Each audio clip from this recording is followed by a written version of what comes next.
But now that we talk about Loewe, if we can quickly review it, like even say two words about it, Of course. I think I don't like what I see.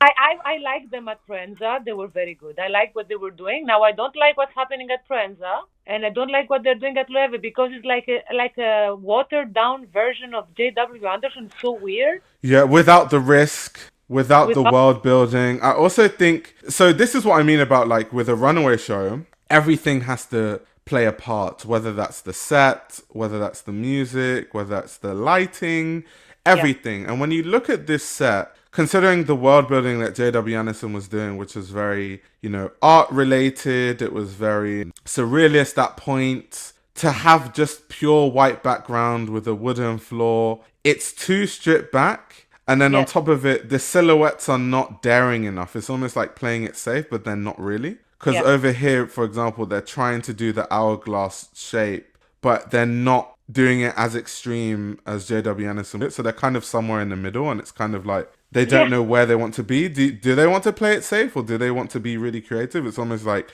they haven't even decided themselves. I think they want to play it safe because that's what they can do. In what sense? I mean, if you can be really creative, you can not play it safe. If you play it safe, it's because you cannot go to the extremes that some other designers would go to. Right. And so, I mean, I'm not to say that they're not good designers. They are, but the problem is here again the same. Like you have Jeff W. Anderson developing Loewe like this, and then somebody else comes.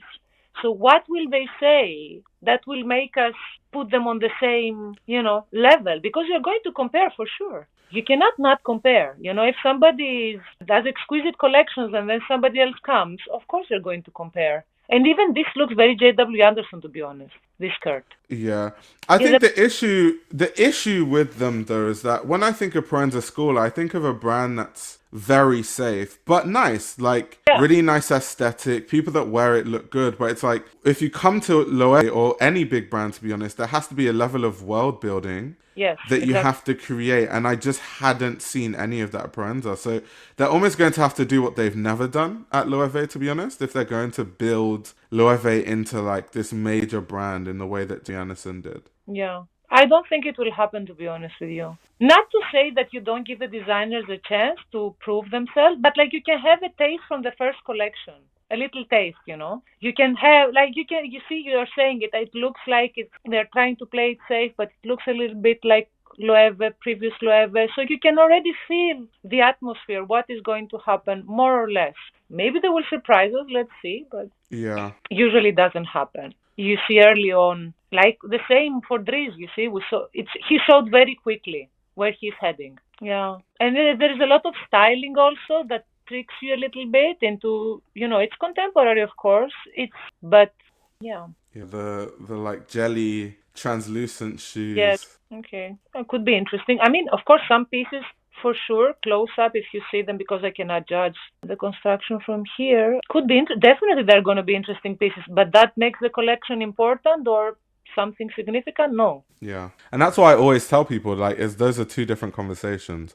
One conversation is, people will wear it and people look good, and another conversation is like, is it pushing fashion forward, and if no, what does that Yeah. mean for the legacy of the designer? Because I as a journalist always think about narrative. So I always think about who are the designers that we will write books about in 10 to Yeah. 20 years. I might even end up writing one of these books. And like, what are the stuff that they're doing now Yeah. that will be relevant for us to write about in 10 to 20 years? So that's the narrative thing I'm always talking about. 100% I agree. Yeah, definitely. This YouTube channel runs on your support. If you want to support the channel, you can subscribe to my Patreon. You'll gain access to exclusive content that includes everything from my Patreon podcast, where I give a behind the scenes insight into the fashion industry, as well as a fashion book club where I review my favorite fashion books. You can also check out my fashion ebook, which highlights the best fashion journalists to follow, definitions of common fashion terminology, and how to determine what a good source of fashion information is. The links to everything are in the description below.